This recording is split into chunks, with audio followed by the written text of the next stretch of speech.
Eu realmente não gostaria de hoje estar aqui para ter que falar para você, mas é extremamente necessário. Estamos passando em um momento muito especial da história humana.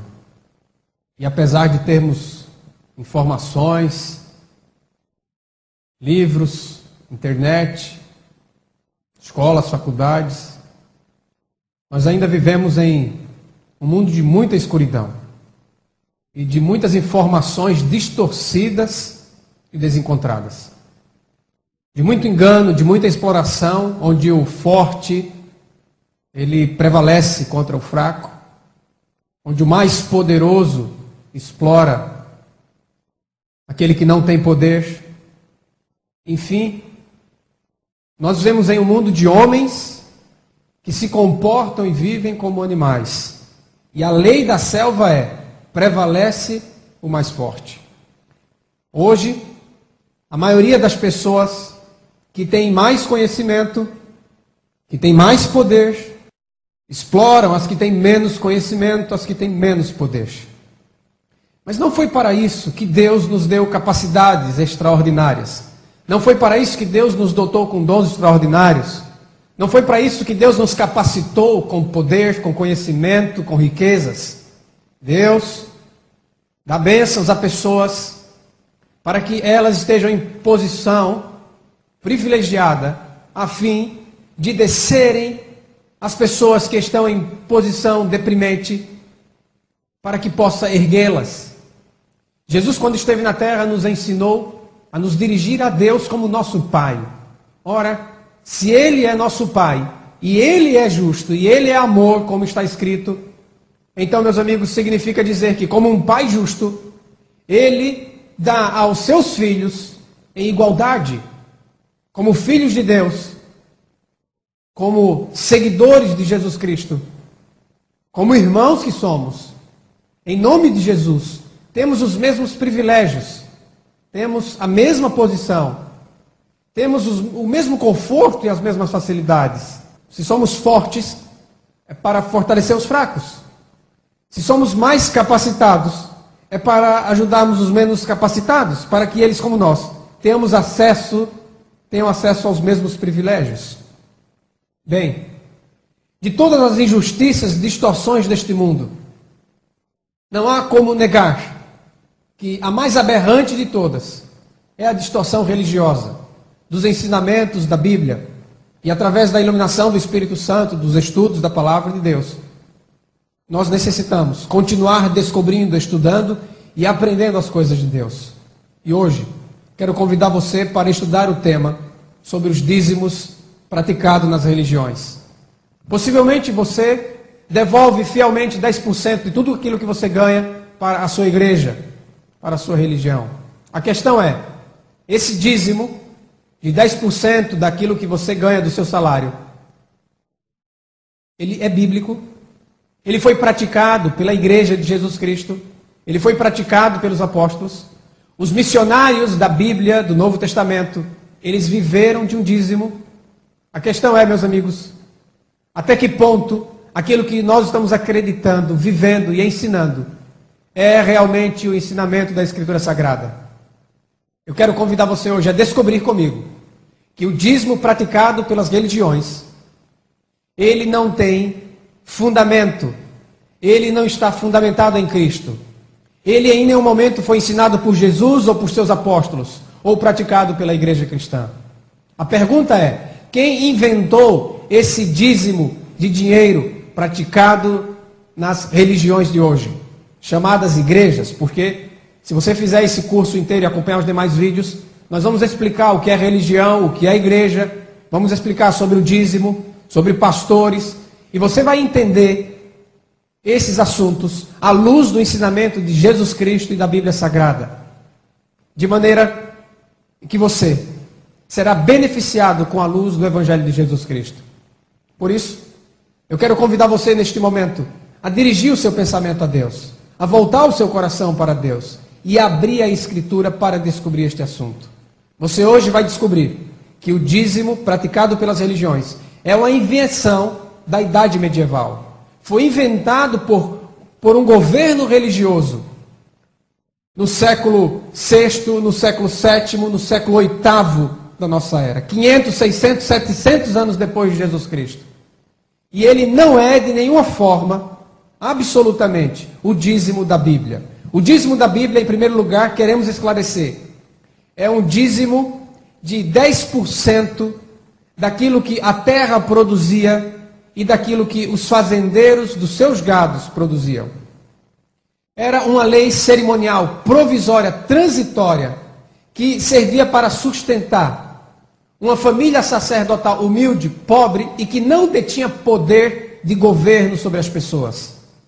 Aquele dízimo, juntamente com os sacrifícios praticados pelos levitas, juntamente com o templo, juntamente com aquela casa de adoração, enfim, todo o contexto daquela lei cerimonial, inclusive a circuncisão, todos aqueles ensinamentos escritos e dados por Moisés, como parte da velha aliança, eram provisórios. E todos eles, quando Cristo morreu, perderam a validade.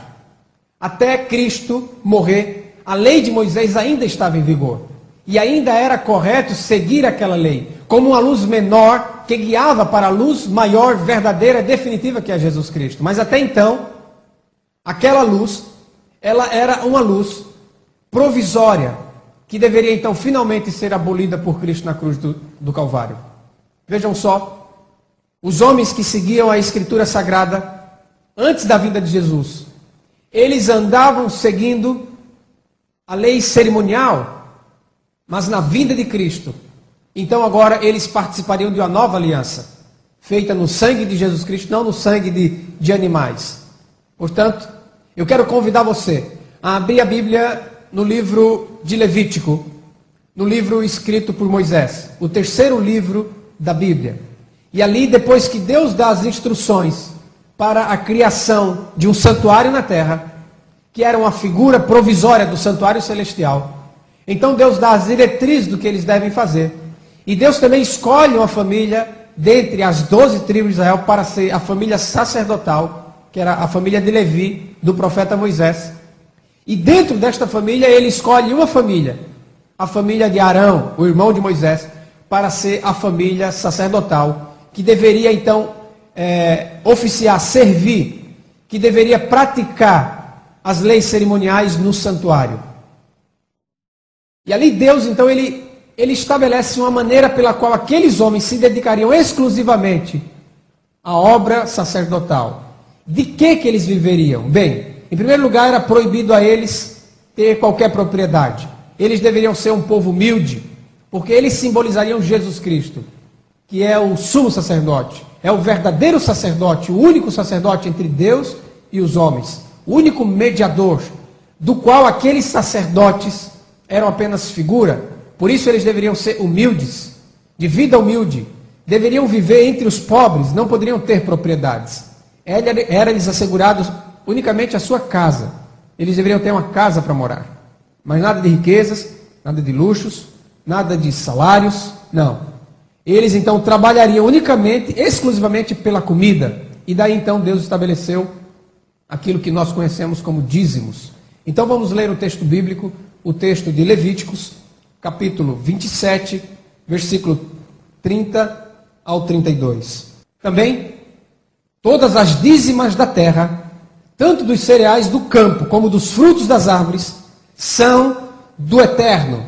Santas são ao Eterno. Se alguém das suas dízimas quiser resgatar alguma coisa, acrescentará a sua quinta parte sobre ela.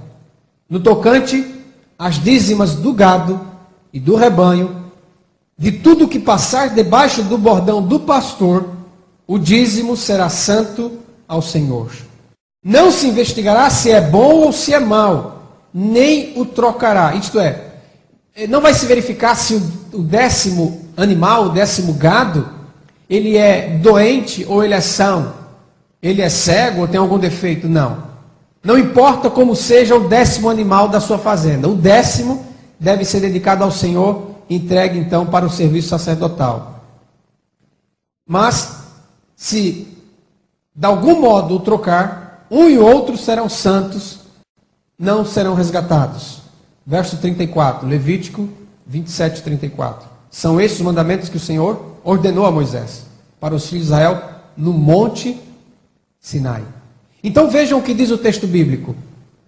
O texto bíblico diz que é para dizimar aqueles que produzem grãos na terra, as dízimas da terra. Então, se você produz grãos, disse Moisés ao povo de Israel, então vocês que produzem grãos devem separar 10% da colheita para dedicar ao serviço de Deus, para sustentar a 12ª parte de um povo, de uma nação de milhões de homens.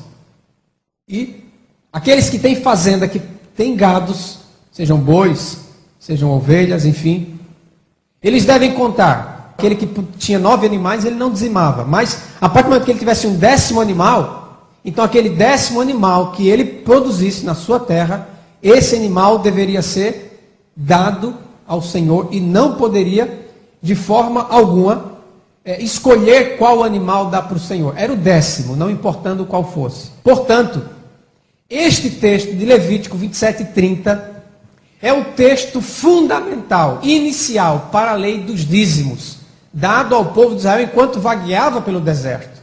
Que o dízimo ele é dado em duas etapas. Ele é dado em primeiro lugar para o sustento dos sacerdotes e para o povo de Israel enquanto eles vagueavam pelo deserto, foi 40 anos. E depois Moisés adapta essa lei para o lugar fixo de adoração. E isso ele faz só em Deuteronômio. Então esse texto aqui de Levítico 27:30 é o texto base para a lei dos dízimos. Haviam outros tipos de profissões, diríamos assim, no meio do povo, mas nenhum outro tipo de profissão dizimava na Bíblia. Nenhum ferreiro, nenhum comerciante, nenhum vendedor, em nenhum outro lugar você vai encontrar na Bíblia alguém dando um dízimo de dinheiro ou de uma outra profissão. Era exclusivo para aquele que tinha animais e aquele que produzia grãos. Por isso você não vai encontrar em nenhum momento alguém que tem uma outra profissão entregando dízimos para o santuário. Na verdade, meus amigos, Deus não estava erigindo uma empresa, Deus não estava fazendo um comércio, Deus não estava negociando e vendendo bênçãos a ninguém, absolutamente. Isso fazia parte de uma aliança chamada Velha Aliança, que nunca foi propósito de Deus estabelecê-la na terra. Ele o fez por causa da dureza do coração do povo, que não queria encontrar o seu Deus. Por isso Deus estabeleceu com eles uma velha aliança. Veja o texto bíblico de Êxodo capítulo 19, quando Deus chama Moisés para se comunicar e dar a mensagem dele ao povo, quando ele tira o povo do Egito.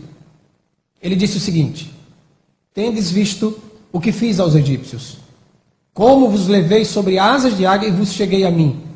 Agora, pois, se diligentemente vocês ouvirem a minha voz e guardarem a minha aliança, então vocês serão a minha propriedade exclusiva, peculiar, especial, dentre todos os povos, porque toda a terra é minha. Vocês serão para mim um reino de sacerdotes e nação santa. São estas palavras, disse Deus a Moisés, que você falará aos filhos de Israel. Êxodo capítulo 19, versículos 4, 5 e 6. Então veja, o propósito de Deus era fazer de Israel uma nação de sacerdotes reais, de sacerdotes a serviço do rei, sacerdotes que serviam a Deus para o mundo inteiro. Mas estes homens, eles não estavam de forma alguma preparados e não aceitaram aquilo que Deus queria. Então Deus teve que fazer com eles uma velha aliança. Eu quero que vocês vejam qual foi a resposta do povo, a rejeição, o momento da rejeição. Êxodo capítulo 20, depois que Deus deu os 10 mandamentos, o povo que tinha presenciado os trovões, os relâmpagos, o clangor da trombeta, o monte fumegante. Então, quando Moisés desceu do monte, Êxodo capítulo 20, versículo 19, o povo disse a Moisés: Moisés, fala-nos tu e te ouviremos, porém não fale Deus conosco, para que nós não morramos. Entenderam? Você entendeu? Deus queria fazer do povo inteiro um povo de sacerdote. Mas o povo não quis. O povo disse: não, Moisés, você vai ser o sacerdote. Você vai falar conosco, não Deus. Não queremos que Deus fale conosco, nós queremos você. Então o povo estabeleceu ali quem? Um mediador. O povo estabeleceu para si um sacerdote. Respondeu Moisés ao povo: não temam. Deus veio para vos provar e para que o seu temor esteja diante de vocês, a fim de que vocês não pequem. Então Deus entende a rejeição do povo.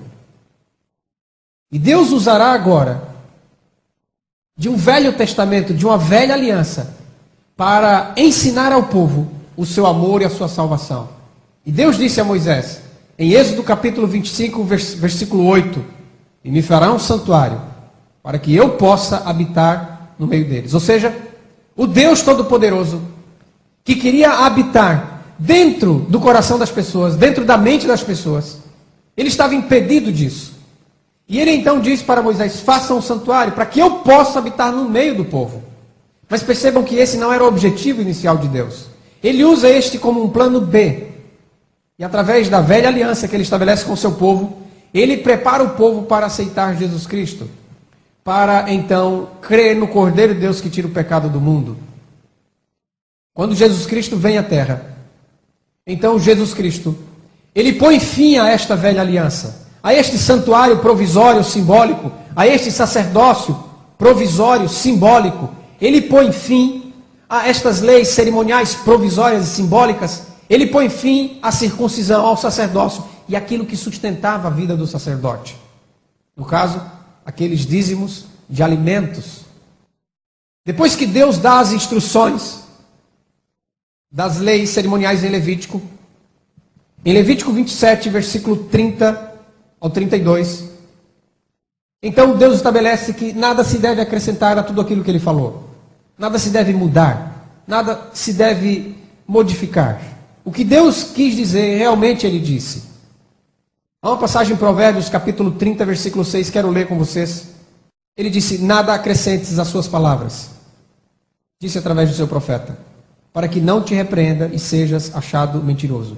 Então, quando as pessoas querem pegar esta lei dada a Israel, esta lei cerimonial provisória, que fazia parte de um templo que não existe mais, de um sacerdócio que não existe mais, quando eles quisessem justificar o seu dízimo religioso de hoje com aquele dízimo da Bíblia, eles então seriam achados mentirosos, porque Deus nunca falou isso. Essa lei Deus nunca deu. A lei que Deus deu através de Moisés, foi uma lei abolida. Quando Cristo morreu, o véu do santuário rasgou-se de alto a baixo. E tudo aquilo que era cerimonial provisório, ligado àquela casa de Deus, simbólica na terra, porque Deus não habita em casa, em templos feitos por mãos humanas. Então tudo aquilo deixou de existir. Aquele sacerdócio, e também aquela lei de dízimos, e a circuncisão, e os sacrifícios, e o cordeiro, e as datas religiosas, os 7 sábados cerimoniais, enfim. Todas aquelas instituições, elas deixaram de ter validade. Por isso, nunca foram praticadas pela igreja cristã, nem ensinadas por Jesus Cristo e seus apóstolos na nova aliança. Quem quer impor tal lei de dízimos sobre os cristãos, é porque, abra sua Bíblia, em 2 Coríntios 3, 14 a 17, você vai saber por quê. É porque os sentidos deles se embotaram, diz o texto bíblico. Pois até o dia de hoje, quando fazem a leitura da antiga aliança, o mesmo véu permanece, não lhe sendo revelado que em Cristo é removido. Mas, até hoje, quando é lido Moisés, o véu está posto sobre o coração deles. Quando, porém, algum deles se converte ao Senhor, o véu lhes é retirado. Ora, o Senhor é Espírito. E onde está o Espírito do Senhor? Aí há liberdade. 2 Coríntios, capítulo 3, versículos 14 até o 17. Ainda, se alguém insiste em fazer a bênção depender da prática cerimonial dos dízimos, que é uma lei levítica, e que não passa de alimentos, e foi engenhosamente transformada em dinheiro, na Idade das Trevas, na Idade Medieval, 600 anos depois da morte de Cristo. Contudo, nós, Abra sua Bíblia, 2 Coríntios capítulo 4, versículo 2. Contudo nós, não só eu, porque há muitos irmãos que têm descoberto essas maravilhas na Bíblia, descoberto as distorções da história, através da história. Por isso nós também juntamente com os apóstolos de Cristo, nós todos aqueles que estão fundamentados na nova aliança, pelo contrário, rejeitamos as coisas que por vergonhosas se ocultam, não andando em astúcia, nem adulterando a palavra de Deus. Antes, nos recomendamos a consciência de todo homem na presença de Deus, pela manifestação da verdade. 2 Coríntios capítulo 4, versículo 2. Adulterando a palavra de Deus astuciosamente, num passado distante, há 1.300, 400, há 1.500 anos atrás, e tornaram esse dízimo religioso um requisito de bênção ou maldição para os cristãos. Porém, Gálatas capítulo 3, verso 10. Porém, todos quantos, pois, são das obras da lei, estão debaixo de maldição, porque está escrito: maldito todo aquele que não permanece em todas as coisas escritas no livro da lei para praticá-las. Então, se alguém quer restaurar a lei dos dízimos, terá que restaurar tudo mais que a lei cerimonial diz, como o sacerdócio levítico. Vai ter que procurar onde é que tem levita no mundo, para chamar eles para restabelecer um sacerdócio, porque o dízimo era para eles. E outra, viu? Não é dízimo de dinheiro, não. Aí tem gente que diz assim: não, mas naquele tempo na Bíblia não tinha dinheiro. Quem ensinou isso a você? Está completamente alheio à história da Bíblia ou à história comum. Dinheiro existe desde que existe civilização. Abraão comprou a sepultura da sua esposa com o que, diz a Bíblia? Com dinheiro. José, quando seus irmãos foram comprar trigo no Egito, foram comprar trigo com o quê? Com dinheiro. E tudo isso é anterior a Moisés. O que mais que era feito com dinheiro? Segundo a história bíblica ou a história comum? Escravos eram comprados com o quê? Com dinheiro. O próprio José foi vendido por dinheiro pelos seus irmãos. Examine a Bíblia e você vai ver que Abraão tinha muito dinheiro, diz a Bíblia. Tinha prata, Abraão. Tinha ouro, Abraão. Tinha muito dinheiro. Escravos comprados e escravos nascidos em sua casa. É lógico, porque Deus não estabeleceu um sacerdócio para viver de dinheiro do povo. Aquele sacerdócio deveria simbolizar Jesus Cristo. Deveria ser humilde. Deveria ter uma vida completamente desobstruída dos bens materiais. Deveria ser um povo dedicado exclusivamente à obra da caridade e da misericórdia. Nós vamos ver ainda neste vídeo como nós podemos dar dinheiro para Deus, e vamos descobrir que não tem nada a ver em dar dinheiro para fortalecer um governo religioso. O governo religioso foi inventado primeiro e depois como sustentar esse governo religioso. Então eles inventaram a lei falsa, que eles chamaram de dízimo, para poder dar suporte financeiro para o governo deles, que nada mais é do que a criação de um domínio falso, que futuramente nas outras palestras você vai descobrir exatamente o que é esta abominação desoladora. Então, se alguém quiser restaurar a lei dos dízimos, terá que restaurar tudo mais que a lei cerimonial diz. O sacerdócio vai ter que ir lá no Monte Sião, destruir a mesquita e reconstruir o templo de Israel, lugar onde tinha que ser levado obrigatoriamente os dízimos, porque era obrigado pela lei levar o dízimo ali. Terá também que restaurar os rituais do santuário, porque são inseparáveis do próprio santuário. E isto é a parte mais difícil de fazer, porque vai ter que comprar uma guerra com os muçulmanos, né? Também terá que restaurar a circuncisão, os sacrifícios, os rituais, os 7 sábados cerimoniais, enfim, tantas leis dadas ali por Moisés. Agora, se para sermos salvos temos que dizimar, pegar 10% do que a gente ganha e dar para um governo religioso, e se a bênção e a maldição depende desta lei, Gálatas capítulo 2, 21, segue-se que Cristo morreu em vão. Se a justiça é mediante a lei, segue-se que Cristo morreu em vão. Deus, ele não está condicionando sua bênção às obras humanas. Deus amou o mundo de tal maneira que deu seu Filho. Ele deu, é gratuito. Evangelho da graça de Deus é gratuito. Aquele que tem fome, venha. Aquele que quer, venha sem dinheiro e sem preço. Comprem sem dinheiro e sem preço. Jesus disse, quem tem sede, vem a mim. E de graça receba a água viva. Se Deus deu seu Filho, porventura cobraria agora as demais bênçãos. Acontece, meus amigos, que aquela voz satânica que ecoou pelo espaço, quando Jesus morria na cruz, dizendo, ele disse que era filho de Deus, agora por que Deus não vem tirá-lo da cruz?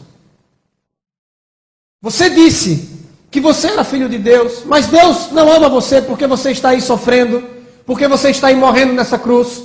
Esta pregação satânica foi copiada pelos seguidores de Satanás, pela deturpação das religiões, ensinando que Deus só está com aqueles que têm prosperidade financeira. Jesus Cristo estava morrendo na cruz. E, ao morrer na cruz, segundo a ótica humana do mundo e de Satanás, ele estava sendo completamente derrotado? Deus não estava com ele? Acontece, meus amigos, que nós não podemos medir se Deus está conosco ou não, pelos bens materiais. Todos os apóstolos foram pobres e morreram pobres. E a maioria esmagadora de todos os cristãos que hoje existem no mundo são pobres. Muitos deles não têm o que comer. Mas não significa que eles não são abençoados por Deus. Porque Deus tem um reino, mas é o reino dos céus, não é da terra. Nós aqui somos peregrinos e estrangeiros, não temos aqui morada certa. Nada do que há aqui neste mundo, e inclusive está escrito, não amem o mundo nem as coisas que há no mundo. Eu não estou dizendo que não podemos ter coisas aqui. Eu estou dizendo é que se temos ou não temos, isso não depende de um favor exclusivo de Deus, em troca de alguma coisa que você está dando para Ele. Se fosse assim, todos os cristãos sinceros seriam riquíssimos, os mais ricos da terra. Então o reino dos céus não seria dos céus, seria da terra. Nós agonizamos agora e sofremos agora por amor a Jesus Cristo, para então, como Jesus Cristo foi humilhado, nós completemos a sua humilhação, para que quando Ele se manifestar em glória, nós também sejamos manifestados em glória com Ele. De Cristo vos desligastes, vós que procurais justificar-vos na lei, da graça decaístes. Gálatas capítulo 5, versículo 4. Continuando o texto bíblico, porque nós, pelo Espírito, aguardamos a esperança da justiça que provém da fé. Porque em Cristo Jesus, nem a circuncisão, nem a incircuncisão tem valor algum, mas a fé que atua pelo amor. Vocês corriam bem. Quem vos impediu de continuar a obedecer a verdade? Paulo dirigiu estas palavras aos cristãos da Galácia, porque eles, enganados por falsos cristãos, que ainda insistiam com a lei de Moisés, diziam que eles não seriam salvos se eles não circuncidassem. Meus amigos, o que a circuncisão era para os judeus, é a lei falsa dos dízimos para os cristãos hoje. Eles impõem a mesma coisa, e da mesma forma decorrem na mesma condenação. O dinheiro se tornou hoje, para as ordens religiosas e para os cristãos, que eles conseguem dominar um fator de bênção ou de maldição. Deveriam, contudo, modificar o nome de dízimo, porque o dízimo bíblico não tem nada a ver com o dízimo religioso praticado hoje. Deveriam mudar o nome para imposto religioso, mensalão religioso, tributo religioso, qualquer outro nome, mas não pode usar o nome dízimo bíblico, porque isto é corromper, modificar, adulterar a palavra de Deus. O dízimo é uma lei cerimonial de alimentos para um sacerdócio levítico da lei de Moisés, pertencente a um sacerdócio imperfeito, provisório, de um templo feito por mãos humanas, cujos serviços foram completamente abolidos. O dízimo de hoje praticado pelas igrejas não é o dízimo bíblico. E também não pode ser assim chamado. É como o batismo praticado com um pouco de água na cabeça. É chamado como batismo, mas na verdade, mundialmente conhecido como batismo, mas na verdade, não pode ser chamado de batismo, porque batismo na Bíblia, a palavra grega batismo, significa mergulhar, mergulhar em água. Então, tanto a palavra batismo, como a palavra dízimo, está com um sentido completamente adulterado, corrompido, fazendo a Bíblia dizer o que ela nunca disse. O falso conceito está embutido na cabeça. E aí quando você olha, você vê esse falso conceito como se fosse verdade. Mas é uma adulteração, uma modificação. É uma transformação ilegal daquilo que está escrito. Eu não entrego um dízimo dos meus rendimentos para uma organização religiosa, porque eu sou seguidor de Jesus Cristo e não dos homens. Jesus, ele nunca pagou ou entregou um dízimo para uma organização religiosa. Você pode dar vários motivos para isso, mas o primeiro deles não é porque ele não era fiel à lei de Moisés, porque Jesus cumpriu a lei de Moisés à risca. O motivo real é porque Jesus era carpinteiro. Carpinteiro não dizimava. Era produtor de grãos que dizimava. Era produtor de gado que dizimava. Jesus não tinha fazenda. Jesus não era agricultor. Jesus era carpinteiro. Por isso Jesus nunca dizimou. Mas ele foi fiel à lei de Moisés. Em todo o tempo ele cumpriu a lei de Moisés. Mas não com respeito aos dízimos, porque ele era carpinteiro. A promessa da salvação, segundo está escrito em Apocalipse 2:26, Jesus disse, é para o vencedor, aquele que guardar até ao fim as minhas obras. Jesus Cristo, ele não estabeleceu o dizimar como uma obra sua que deveria ser imitada, nem tampouco dos apóstolos, nem de qualquer cristão. Não há um verso na Bíblia em que a igreja de Cristo praticava a lei dos dízimos.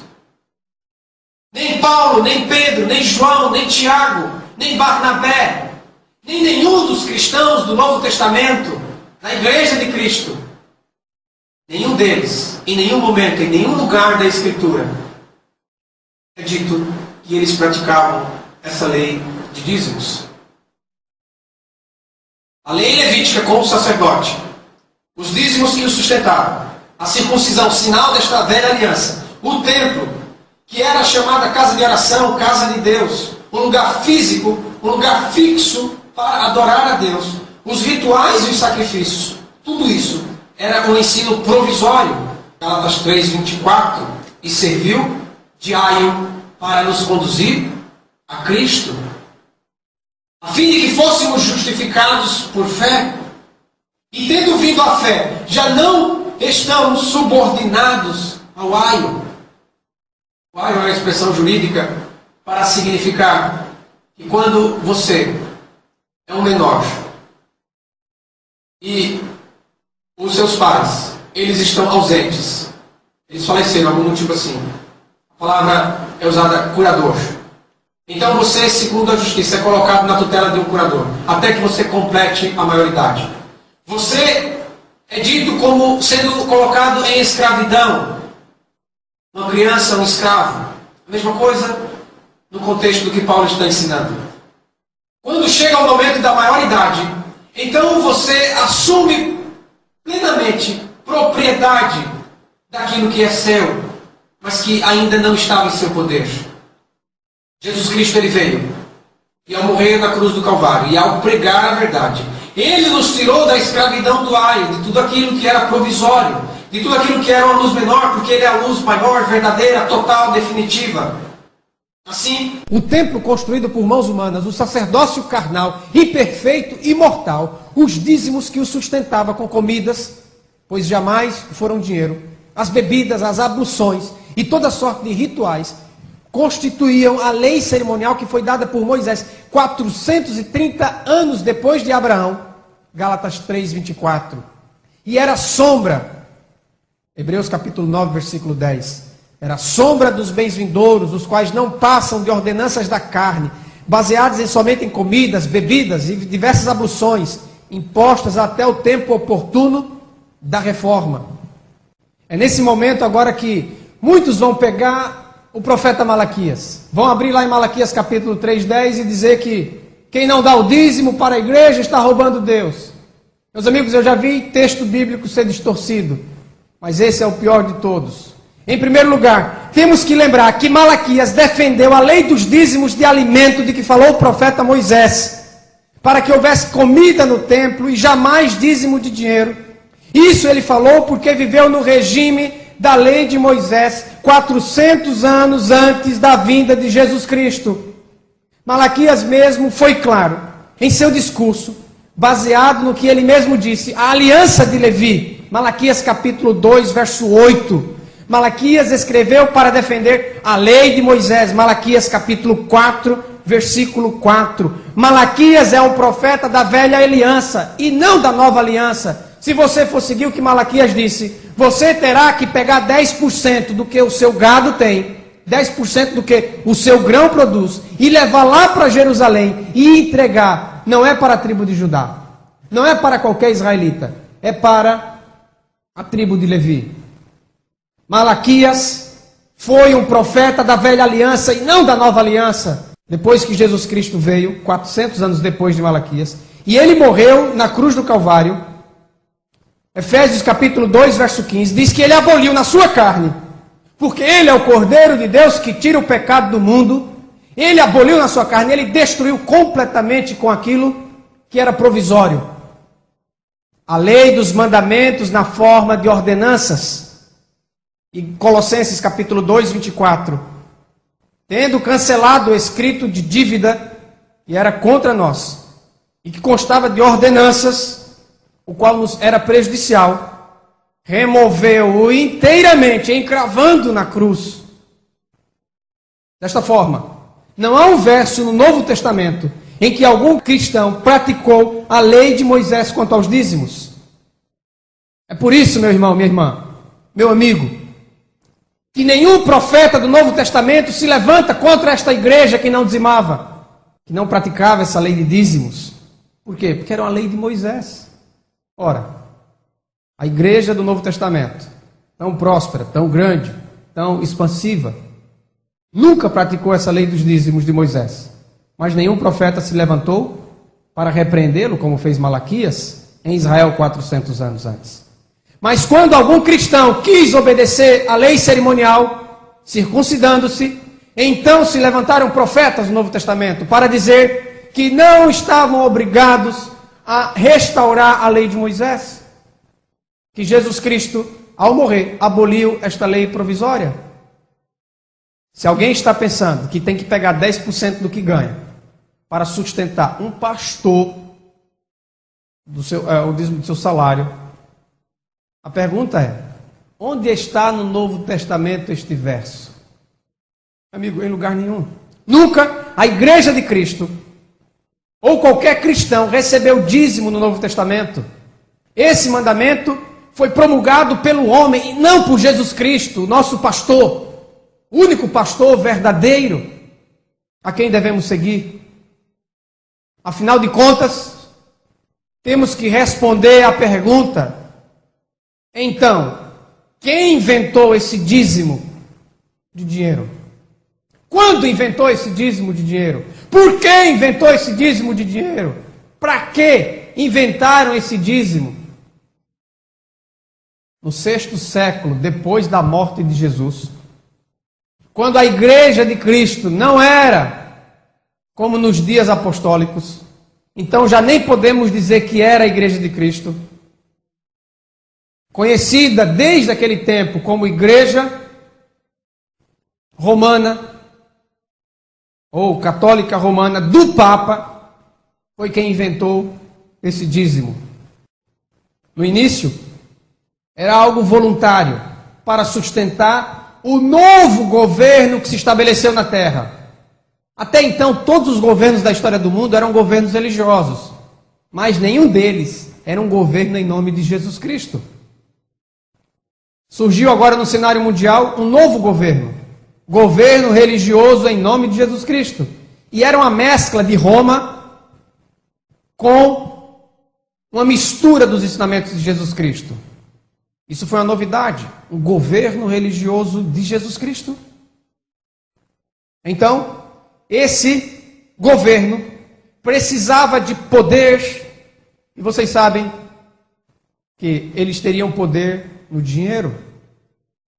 Esse novo governo, que é uma continuação do Império Romano religioso não cristão, ele usou o nome igreja.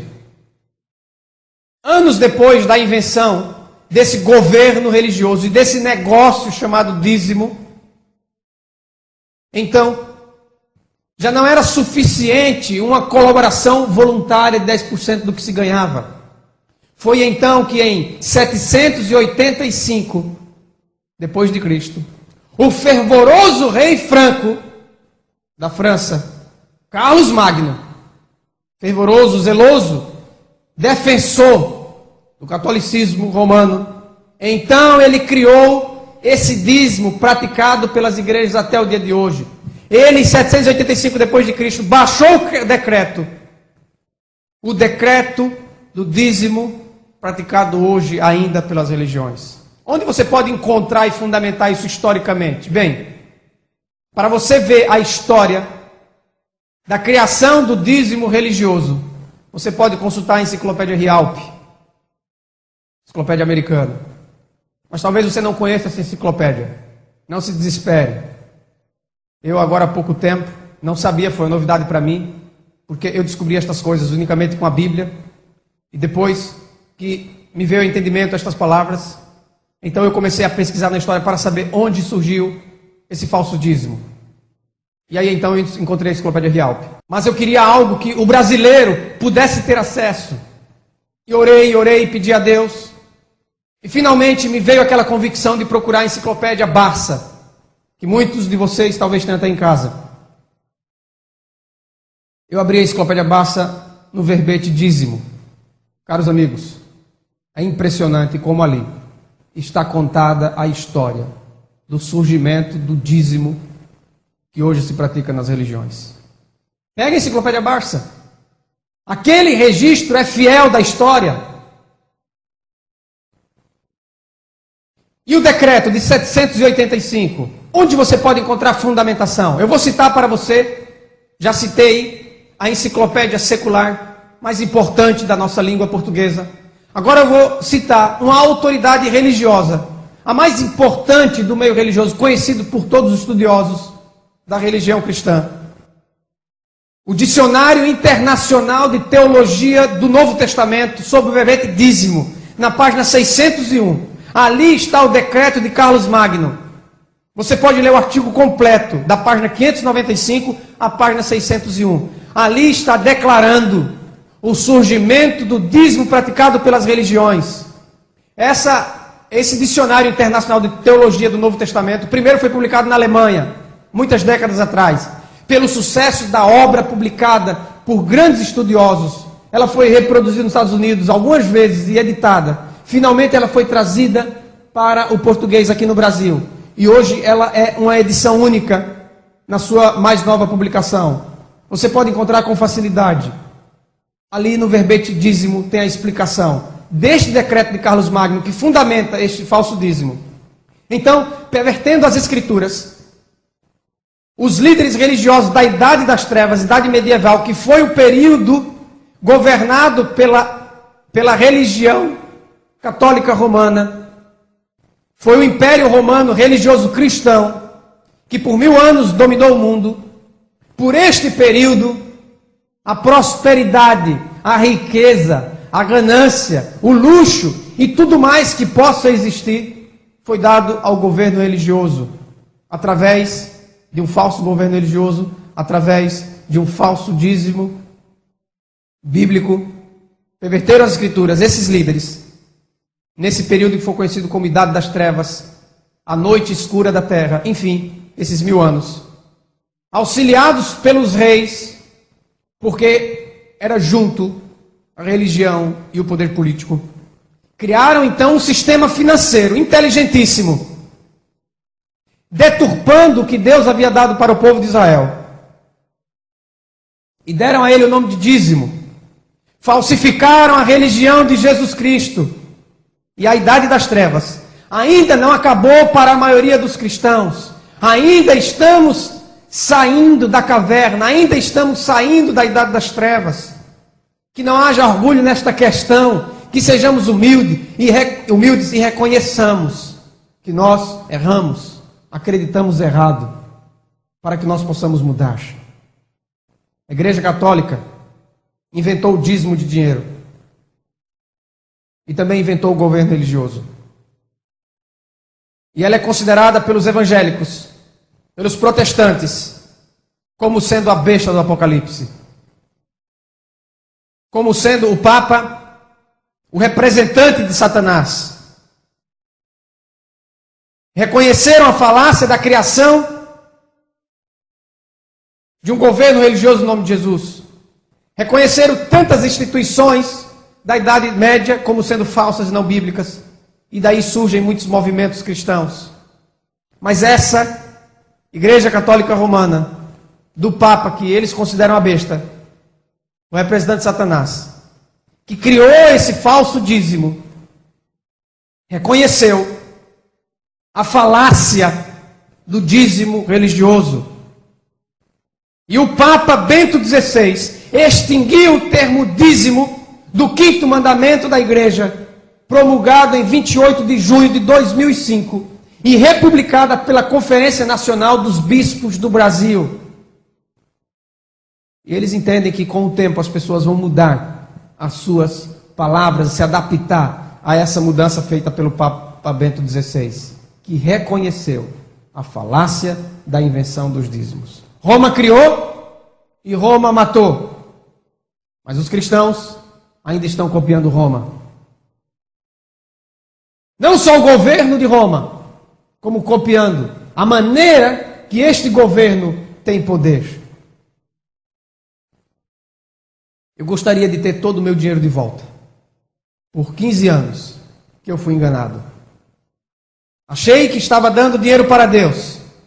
Mas na verdade, eu estava sustentando uma empresa religiosa. Um governo de homens. A pergunta é, será que vão devolver o meu dinheiro para que eu possa de fato entregá-lo para Deus? Se eu quiser depositar um dinheiro na conta de Jesus Cristo, alguém aí sabe o número desta conta? Daqui a pouco eu vou dizer para você qual o número da conta de Jesus. Se você quiser dar dinheiro para Deus, eu vou ensinar como. Não que eu de mim mesmo saiba alguma coisa, mas simplesmente eu vou mostrar para você na Bíblia o que a Bíblia diz sobre este assunto. E você vai entender. Jesus disse, as minhas ovelhas ouvem a minha voz e elas me seguem. Elas não seguirão a outro, mas elas seguirão a mim. Eu vou guiá-las. Sem falar em todas as injúrias, em todos os falatórios indevidos, sem falar em todas as perseguições que temos que sofrer por acreditar diferente, não em uma nova verdade, senão na verdade antiga, ensinada e praticada por Jesus Cristo. Meus amigos, hoje, acreditar no certo é entendido como errado. Acreditar na verdade é entendido como acreditar na mentira. E para muitos, acreditar na mentira é verdade.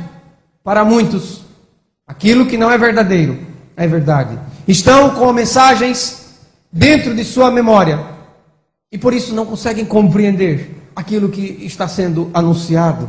Graças a Deus, que apesar de toda injustiça praticada pelos governos religiosos em nome dele, ele foi maior na minha vida. E hoje, olhando para ele sem os óculos do engano, sem os óculos da falsa religião criada pelos homens, eu posso afirmar que Ele é justo. Justo com seus filhos. E que no reino dele não há exploração nem desigualdade. Eu amo mais Jesus. Eu te amo mais, Jesus. Mais do que nunca. Eu celebro a tua bondade, a tua justiça. Porque tu és o Rei eterno. Somente tu és o Senhor. Somente tu és o meu pastor. E posso dizer, nada me falta. Louvado seja o Eterno. Porque agora o Eterno passou a reinar. Passou a governar. Na minha vida, eu deixei com César o que é de César, entendi. E deixei com Deus o que é de Deus. Aconteceu a separação dos poderes. Aos homens o governo do mundo. A Deus, em Jesus Cristo, o governo da fé, do reino de Deus. Jesus virá buscar o seu rebanho, e não o rebanho do pastor fulano, do pastor cicrano, do pastor A, do pastor B. Pois os que se apropriam de ovelhas alheias são ladrões e salteadores. Quem dera entendessem o que significa a resposta de Jesus Cristo ao desafio dos líderes religiosos. Mateus 22, 21. Dai a César o que é de César, e a Deus o que é de Deus. A cara de César ainda está no dinheiro brasileiro, e o rosto de Deus está no rosto de todos os homens. O teu rosto, Jesus, está no rosto dos homens, dos fiéis, dos pequeninos, dos esquecidos, dos explorados, dos fracos, dos pobres. Que os líderes religiosos entendam esta mensagem e deixem o governo deste mundo com os mundanos e deixem o governo religioso com Jesus Cristo. Agora é o momento de aproveitar a democracia. Se candidatem a líderes legítimos no mundo do povo e possam, em nome do povo, pelo povo e para o povo, governar. Mas não fazer isso em nome de Deus. Quando os apóstolos pensaram em um governo religioso liderado por Cristo e partilhado com eles, Jesus lhes disse, Marcos capítulo 10, verso 42 a 45. Primeiro Jesus chamou eles assim. E aí Jesus falou assim: vocês sabem que os que são considerados governadores dos povos têm-nos sob o seu domínio, e sobre eles as suas autoridades, os seus maiorais, aqueles que são maiores, postos em cima, exercem autoridade. Marcos 10, 42. Mas entre vocês não é assim. E aí vem a pergunta: como é, Jesus? Se não é assim uma pirâmide, então como é? Jesus disse, é o contrário. Continuando, Mateus 10, 43. Se alguém quiser se tornar grande entre vocês, ou seja, se alguém quer se colocar acima entre vocês, será esse o que vos serve. E quem quiser ser o primeiro em privilégios, que é o primeiro lugar, será servo de todos. Pois o próprio Filho do Homem não veio para ser servido, mas para servir e dar a sua vida em resgate por muitos. Marcos 10, 42 a 45. Foi isso que Jesus disse aos apóstolos que estavam equivocados, pensando que Deus teria um governo na terra, e então Jesus iria governar e eles governariam com Jesus, teriam poder, autoridade, estariam colocados acima, no pináculo da pirâmide. Mas a questão é que Jesus disse, se você quiser ser o primeiro, então seja o último. Ou seja, todos os irmãos têm o mesmo privilégio, são irmãos, são iguais. O único que está acima deles é Jesus Cristo. Então, se você quer ter uma posição maior, você está enganado, ele disse aos apóstolos. Vocês têm que descer para o mais baixo nível. Ou seja, você vai ser o último a comer, se você quer ser maior do que os outros. Você vai ser o último a ter uma casa, se você quer ser maior do que os outros. Maior aqui não é sentido de orgulho, é sentido de se colocar acima, em posição maior, de elevação. Então você será o último em todas as coisas. É isso que Jesus disse para repreender aquele falso engano que estava na mente dos apóstolos, de querer ser superior, acima, governo domínio sobre homens.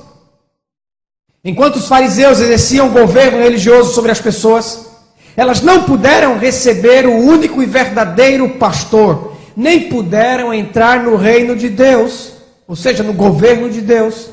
E eles mesmos, enquanto exerciam a administração religiosa, eles mesmos não deram a Deus o que é de Deus.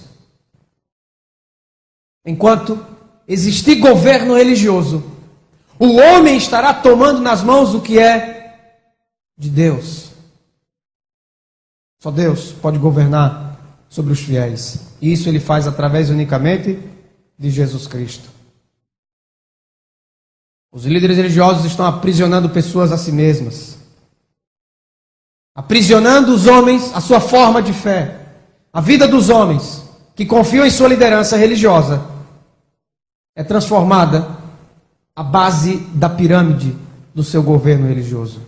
Quando Jesus falava do reino dos céus, é porque é dos céus mesmo, e não da terra. Eu continuo orando, agora mais do que nunca, com uma clareza maior. Venha Deus, venha a nós o teu reino, que venha o reino dele, porque o reino dele está vindo. Mas, enquanto este reino não vem, ele é um reino espiritual, que está no meio dos homens, e que está dentro dos filhos de Deus. São Lucas 17, 20 e 21. Jesus foi interrogado pelos fariseus sobre quando viria o reino de Deus. E Jesus respondeu para eles. Sabe por que eles fizeram essa pergunta para Jesus? Porque muitas pessoas estavam sendo expulsas da religião, do templo, da igreja. E elas estavam agora sem um lugar fixo para adorar a Deus. Elas estavam agora sem um governo religioso para dedicarem a sua devoção. Mas elas estavam agora entendendo a verdade. Por isso eles perguntaram, quando vai vir esse reino? Nós queremos ver para onde que as pessoas vão, a quem que elas vão estar submissas. E aí então Jesus responde. Ele disse, não vem o reino de Deus com visível aparência. Nem vão dizer, ele está aqui ou lá ele está, porque o reino de Deus está no meio de vocês. Jesus responde assim aos fariseus, o reino de Deus está no meio de vocês, o governo de Deus, o domínio de Deus está no meio de vocês. E vocês não estão percebendo, porque o reino de Deus é espiritual. Ele acontece agora espiritualmente, falando no coração daqueles que se tornam filhos de Deus através de Jesus Cristo pela fé. Você pode entrar agora no reino de Deus, ao sair do reino, do governo, do domínio dos homens. E livre se tornar súdito do reino de Deus. E Deus adota você, muito mais do que um súdito, um escravo. Ele faz de você filho, e você se torna filho do rei. E então você participa do reino de Deus, como filho. Quem rejeita qualquer governo religioso e faz de Jesus o seu único pastor, vivendo as práticas e os ensinamentos de Jesus Cristo, ensinamentos estes de caridade, então ele está vivendo a religião de Deus. O que passa disso é a religião dos homens. Através do governo religioso, então os mercadores da fé, como empresários que são, praticam o mercado ilegal e clandestino, o comércio das almas, de pessoas. O nome do negócio, igreja. Os nomes sagrados, Deus, Jesus, Bíblia, são apenas usados como propaganda do negócio, como produtos de um mercado. Aquele que não poupou o seu próprio filho, antes por todos nós o entregou, porventura não nos dará graciosamente com ele todas as coisas? Romanos 8,32. Em Cristo nos foram dadas todas as coisas, todas as bênçãos de Deus. Não há bênção maior para recebermos posteriormente. Se Jesus é o seu pastor, nada falta para você. Todas as bênçãos Deus já lhe deu. Ele não precisa de dinheiro para abençoar você. Em nenhum momento. As bênçãos já são nossas pela fé, por acreditarmos em Jesus Cristo. Nós já temos tudo que Deus nos prometeu. mas como os homens estabeleceram líderes religiosos para si mesmos. Então há uma fome insaciável. Os homens estão perdidos, sendo conduzidos por outros homens. Jesus disse, cegos guiando cegos. Na verdade, não é porque a pessoa que está guiando não tem entendimento, não tem inteligência, não tem sabedoria. Tem sim. E não tem pouca não, tem muita. Faz o povo trabalhar para si, de graça. Ainda paga para trabalhar para si. Enquanto os irmãozinhos estão na fila do SUS, tem a maior e melhor cobertura de planos de saúde. Então não são, em nenhum momento, cegos no sentido do mundo, não. No sentido do mundo, eles veem com 4, 5, 6, 10 mil olhos. Olham por todos os lados. São muito diferentes dos santos de barro. Santos de barro têm olhos, mas não veem. Esses santos religiosos têm olhos e veem muito bem. Enxergam longe. Aqueles outros lá de barro têm mão, mas não pegam. Esses pegam. Pegam em grandes quantidades de dinheiro. Então, negócio da fé é um negócio extremamente próspero. Está prosperando. As pessoas voltam sempre inadvertidamente, pagam alto por isso. Voltam sempre à mesma fonte dos homens. São eles os homens dominados, escravizados. São eles uma fonte inesgotável para os governos religiosos, para os multimilionários que exercem o comércio, cujos gerentes do negócio podem dizer, eles sim podem dizer que nada lhes falta deste mundo, porque tem tudo. Nós não podemos conseguir por dinheiro aquilo que Deus nos deu gratuitamente. E tudo nos foi dado em Cristo pela graça, mediante a fé. Se Deus entregou o seu Filho gratuitamente para conceder vida eterna ao que crê, porventura Ele estaria agora cobrando dinheiro dos fiéis para poder dar outras bênçãos? Estaria Deus cobrando de você dinheiro para poder te abençoar? Os homens pintaram Deus como um mercador, um empresário. Eu te abençoo, mas você me dá dinheiro. Na verdade, meus amigos, o Evangelho de Deus faz bem pobres, mas o Evangelho dos homens faz bem a eles mesmos que pregam este Evangelho. Deus é representado como sendo mesquinho pelos pregadores que estão refletindo o seu próprio caráter interior, pois são mesquinhos na compreensão espiritual e estão, por assim dizer, profanando o sangue da nova aliança, insultando o Espírito da graça. Cumpre-se a palavra que diz, conforme está escrito em 2 Pedro, pode ler na sua Bíblia, capítulo 1 até o versículo 3. Atente bem para esta leitura. Assim como no meio do povo surgiram falsos profetas, e aí Pedro falando, se referindo ao passado, no meio do povo surgiram falsos profetas, assim também haverá entre vocês falsos mestres, os quais introduzirão dissimuladamente heresias destruidoras, até o ponto de renegarem o soberano Senhor que os resgatou, trazendo sobre si mesmos repentina destruição, quer dizer, uma destruição surpresa. E muitos seguirão as suas práticas imorais. Agora eu vou abrir um parênteses aqui para a descrição de Pedro. Práticas imorais. Eu pergunto, será que há algo mais imoral que aconteça na religião do que a exploração financeira praticada em nome de Deus? Será que há algo mais imoral que possa existir do que pastor fazendo campanha de cura na sua igreja e dizendo que a pessoa faça um sacrifício, que venda o seu apartamento ou que pegue 10% do que ele ganha e dê para a igreja?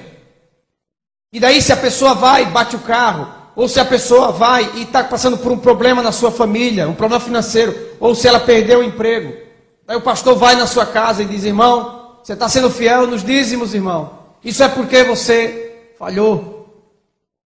No entanto, meus amigos, enquanto os irmãos têm que depender da fé para viver neste mundo, os líderes religiosos Depende disso aqui.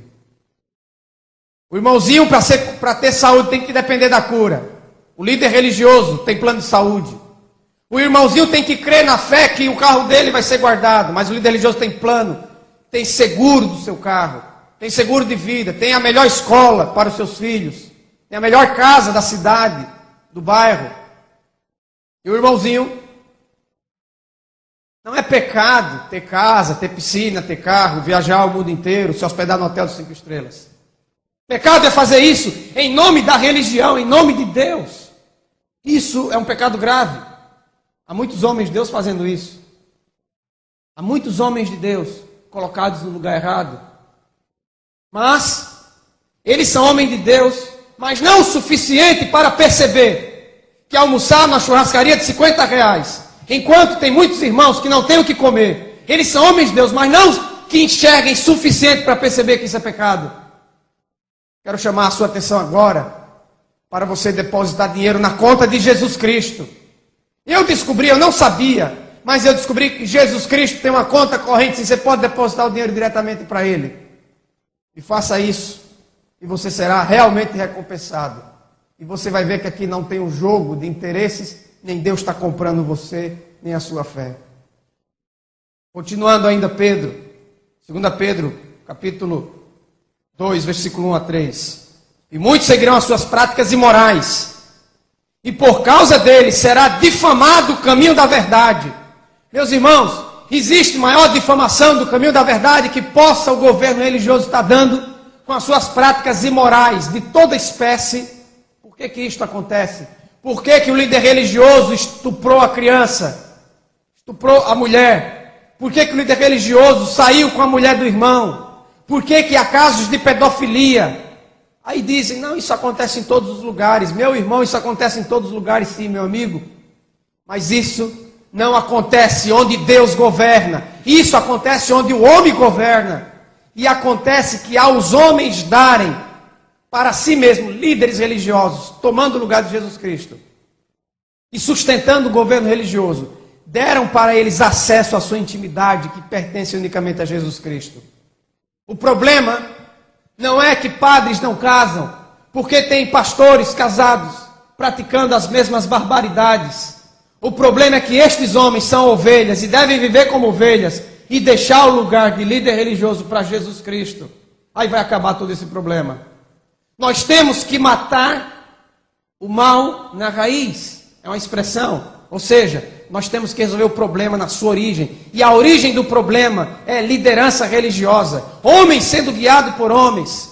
Quando Jesus disse, são cegos guiando os cegos, não é porque aquele que guia não tem inteligência e não tem visão. É que aquele que guia tem uma visão mundana. Porque aquele que tem a visão espiritual, ele não guia ninguém. Jesus é o guia, Jesus é o pastor, Jesus vai à frente e todos nós somos irmãos iguais.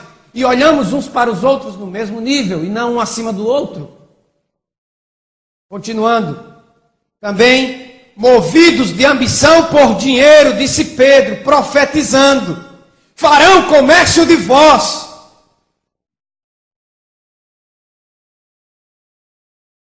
Com palavras fictícias, palavras inventadas. Farão comércio de vós com invenções. O dízimo religioso é uma invenção de homens. E através de uma religião forjada no cartório, é feito comércio de você. Você é parte do comércio dos homens. Mas faz muito tempo que o juiz está alerta, diz Pedro. E o destruidor deles está acordado. O juízo vai chegar. E no dia do julgamento, quando todos tiverem que comparecer perante Deus, Deus não vai perguntar se você deu 10% do que você ganha para sustentar um governo religioso. Deus não vai perguntar o tamanho e o comprimento do seu cabelo ou da sua saia. Deus não vai perguntar se você não faltou a um culto. Não. Jesus deixou claro o critério do julgamento em Mateus 25, você pode ler a partir do verso 31. E o critério do julgamento é aquilo que você fez em relação às palavras de Jesus Cristo. Deus, Ele não está vendendo as suas bênçãos. Deus não é um negociador, um empresário. Se algum dia você se sentir constrangido quando entrar dentro de um lugar que você chama de igreja, e ali você ouvir um discurso religioso, acusando você, te repreendendo, insistindo, quem sabe até agressivamente envergonhando você, chamando você de ladrão por não entregar 10% que você ganha para o sustento do governo religioso, para a pregação do evangelho, isto é, para os cofres da organização religiosa, ou por qualquer outra exigência que aquele lugar chamado igreja fizer para com você. Então você pode processar a referida empresa religiosa por praticar tal infâmia e vergonha, por danos morais, enfim. A mais distorcida parte da Escritura que pode existir no mundo, até onde eu consegui compreender, é aquela que fala Malaquias capítulo 3, versículo 10. Eu quero citar só como exemplo o voto escrito, publicado, não de forma ampla, por isso para muitos vai ser uma surpresa, mas de forma restrita para os administradores que governam a fé e a religião dos homens. Quero citar como exemplo o voto desta organização religiosa. Olha o que ela disse: o dízimo é do Senhor e deve ser devolvido à casa do tesouro, à tesouraria da associação.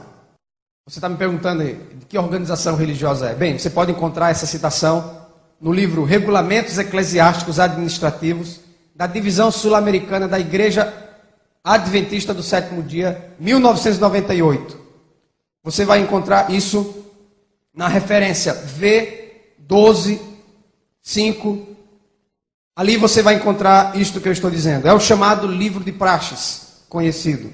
Estou só dando um exemplo, mas isso é a compreensão de toda a organização religiosa, todo governo religioso. Vou ler outra vez a citação do que está escrito. O dízimo é do Senhor e deve ser devolvido à casa do tesouro, à tesouraria da associação. Ou seja, será que a escritura de Malaquias 3:10, aquele profeta de Deus, mas um profeta da velha aliança, será que ele concorda em sua verdadeira interpretação que as contas bancárias da associação das religiões é a casa do tesouro de Deus? Ainda que nenhum cristão, em são discernimento, acredite nisso, na verdade, os homens estão sendo cúmplices dessa interpretação. No ano 2008, a referida empresa religiosa, somente no seu escritório maior, porque é uma estrutura, assim como um governo qualquer, o governo brasileiro, o governo americano, uma estrutura piramidal. Então, o escritório maior, sediado nos Estados Unidos, no ano de 2008, agora recentemente, só este escritório depositou, como faz todos os anos, com variações de dinheiro, depositou 212 milhões de dólares na Bolsa de Valores de Nova York. 212 milhões de dólares em 2008. Eu não sei quanto foi em 2009, nem sei quanto foi em 2007, não estou acompanhando. Na Bolsa de Valores de Nova York. A questão é que isso é só sombra, isso é só a ponta do iceberg, isso é o dinheiro que sobrou depois de tudo que foi gasto em um ano. E sabe qual é a principal fonte de renda dos governos religiosos, da grande maioria? É o chamado dízimo. Então, do que sobrou dos dízimos de um escritório, São Geral, da chamada Igreja do Sétimo Dia, uma poderosa empresa religiosa, o que sobrou, 2008, foi para a Bolsa de Valores de Nova York. E foi 212 milhões de dólares. São coisas que os fiéis não têm a mínima consciência do que acontece. Nem como o dinheiro é gasto, nem sabe quantos bilhões de reais se arrecadam a cada ano pelos cofres da organização religiosa, e nem sabe como é gasto, enfim, nem sabe o tamanho da concentração de poder que tem os administradores que governam as organizações. As organizações religiosas rejeitaram o governo espiritual de Deus e seguem o seu próprio estatuto e o seu próprio governo. E como resultado da exploração dos fiéis enganados, enriquecem mais e mais.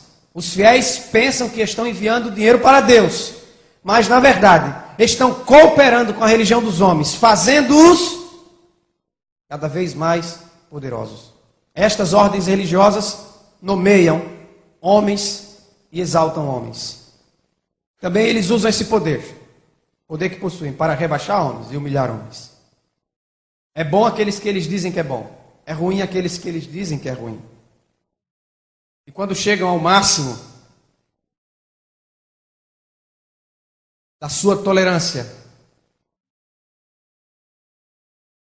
eles simplesmente eliminam. Mas quando eles chegarem ao máximo da tolerância de Deus, cairão todos em um só dia. Todos eles. Exatamente como foi com Jerusalém. E antes tinha sido a menina dos olhos de Deus, como disse Zacarias capítulo 2, versículo 8. Mas a menina dos olhos de Deus cresceu, virou uma mulher, se prostituiu, adulterou, e está em adultério, é uma prostituta, e ainda não estão vendo.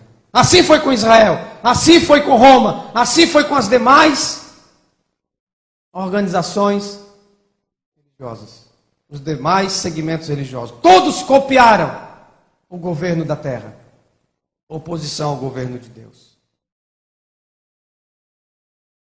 João capítulo 12, versículo 6. Cita que Judas, que era chamado tesoureiro dos apóstolos, ele repreendeu Maria, a Madalena, por ter dado uma oferta a Jesus de um perfume cheiroso, derramando sobre sua cabeça, sobre seus pés. Então Judas, ele repreendeu a atitude daquela mulher, porque deu diretamente para quem? Para Jesus. Judas, ele queria ser o atravessador da bênção que aquela mulher estava retribuindo, da bênção que aquela mulher estava desfrutando, enfim, da bênção que era aquela mulher e do seu contato direto a Jesus Cristo.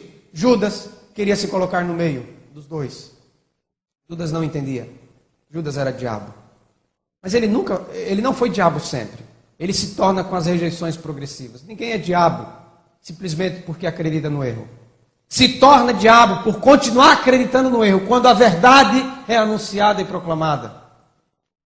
João 12,6 diz que Judas disse isso, não porque tivesse cuidado dos pobres, mas porque era ladrão, e tendo a bolsa tirava o que nela se lançava. Quando Paulo foi pregar e teve um encontro com os apóstolos que foram chamados antes dele, Gálatas 2,10, Paulo disse que a única coisa que eles recomendaram a Paulo foi que se lembrasse dos pobres, o que também ele disse, me esforcei por fazer, Gálatas 2,10. E depois, quando Paulo prega a igreja de Coríntios, 2 Coríntios 9,9, ele diz, como está escrito, distribuiu, deu aos pobres, e a sua justiça permanece para sempre. Hoje, a palavra de Deus vai ensinar você como ajudar financeiramente a obra de Deus. Como depositar dinheiro diretamente na conta de Jesus Cristo. Mateus 25, 31 a 46, vou ler de uma forma resumida. Jesus disse, tive fome e você me deu comida. Eu tive sede e você me deu bebida. Eu era um mendigo e você me hospedou, arrumou uma casa para mim. Eu estava nu e você me vestiu. Eu era enfermo e você foi me visitar. Talvez você não tinha o poder de me curar, mas você foi lá me ver, no leito de morte. Não diz que você foi me curar, diz que você foi me ver. Eu estava preso e você também foi me ver. Jesus Cristo se tornou homem, se identificou com todo homem. Há muitas pessoas que estão presas hoje, porque não tiveram o privilégio de nascer em uma família estruturada. Por isso, com uma mãe muitas vezes prostituída, um pai muitas vezes drogado, com 3 anos de idade aprendeu as coisas erradas, com 5 anos aprendeu a fumar, com 10 anos aprendeu a roubar, com 15 anos aprendeu a usar drogas pesadas. Com 17 aprendeu a traficar. Com 18 matou alguém. Com 19 estava preso, está preso até hoje. Mas ele é simplesmente fruto de uma estrutura, de uma sociedade injusta, desigual, exploradora. Para existir um poderoso tem que haver muitos fracos, um sábio tem que haver muitos ignorantes. A questão é, meu amigo, se ele tivesse nascido talvez no seu lar, ele não seria um preso. Jesus disse, vá ver o preso. Sempre que o fizestes a um destes meus pequeninos irmãos, a mim o fizeste, disse Jesus. Uma melhor tradução para o texto grego, pequeninos, seria esquecidos. Então vamos reler o texto. Sempre que o fizestes a um destes meus esquecidos irmãos, a mim o fizeste. Então hoje, eu digo para você, onde está a conta corrente de Jesus Cristo? É a conta do pobre. Provérbios capítulo 19, versículo 17. Quem se compadece do pobre, a Deus empresta, e ele lhe paga o seu benefício. O pobre é aquele que está em posição de inferioridade, é aquele que está abaixo de você e não acima de você. Você tem que mandar força, não para cima, força para baixo, para levantar quem está no chão. Você tem que mandar dinheiro não para cima, é para baixo, para tornar o desigual igual a você. Ele tem que dormir no seu colchão. Ele tem que morar na sua casa. São forças de expressão de linguagem, é o que eu estou querendo dizer. Em nome da religião, nós não podemos ter mais do que os outros.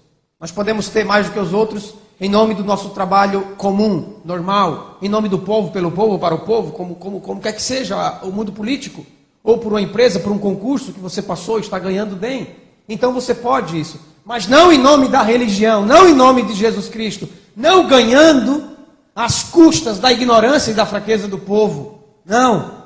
Em nome de Jesus, o que você tem que fazer, em nome da religião, é mandar para baixo e não para cima. É erguer o que está caído. É ir ao necessitado. Prestar um culto verdadeiro a Deus. Não é se envolver com pessoas que estão de barriguinha cheia em um lugar, em um ambiente maravilhoso. Ficar cantando alegremente, enquanto ao seu lado, milhares e milhares estão morrendo de fome com a barriguinha vazia. Quando milhares e milhares estão chorando lá fora, adoecidos, enfermos. Nós temos os nossos problemas. E não é em uma casa chamada igreja que serão resolvidos. Não, é na vinda de Jesus Cristo. Temos que olhar para Jesus, ignorar os nossos problemas e ir atrás daquele que estão com problemas maiores do que os nossos. E em nome de Jesus, ajudar essas pessoas. O pobre é aquele que está em posição de inferioridade. São os esquecidos, os injustiçados, os indefesos. São os inválidos. É qualquer um que está em desvantagem em relação a você. Se você quer adorar a Deus, adore a Deus, amando, ajudando, salvando aquele que está abaixo de si. Hoje, nós aprendemos que o dízimo das religiões é falso. E dar dinheiro para Deus, ou para a obra de Deus, ou para Jesus, é dar para os necessitados. Vamos tirar o foco do homem. Vamos deixar de exaltar o homem. E vamos colocar os homens em igualdade. Em nome de Jesus Cristo, não pode haver nem rico, nem pobre. Grande, pequeno, líder e liderados, governantes e governados, maiores e menores, homem ou mulher, porque em Cristo nós todos somos um. Jesus nos chamou e disse, eu sou o bom pastor, eu dou a minha vida por vocês. E vocês que são as minhas ovelhas me ouvem e me seguem. E quem me segue não andará nas trevas. Ele disse que haveria um só rebanho e um só pastor. Um só rebanho de ovelhas iguais, que se alimentam igualmente, que têm a mesma gordura e o mesmo peso, que dormem no mesmo pasto, que bebem da mesma água. A religião de Cristo, a religião de Deus, que é Jesus Cristo, torna os homens iguais, em privilégios. Torna os homens iguais, em paternidade. Somos todos filhos de um mesmo Pai, e não desiguais. Com poder, com fervor, com alegria, entreguemos para Jesus o que nós temos. Não 10%, não 20%, não 30%, entreguemos tudo a Ele, para glorificar a Ele. E isso fazemos quando nós cumprimos a sua palavra. No dia do juízo, o critério do julgamento é este. E neste julgamento, hoje, há comprovações claríssimas de que as organizações religiosas, os governos religiosos, são os mais réprobos, condenáveis que possam existir. Porque eles fazem bem somente a si mesmos. Em nome de Jesus, saia do cativeiro. Porque Ele quebrou as tuas algemas.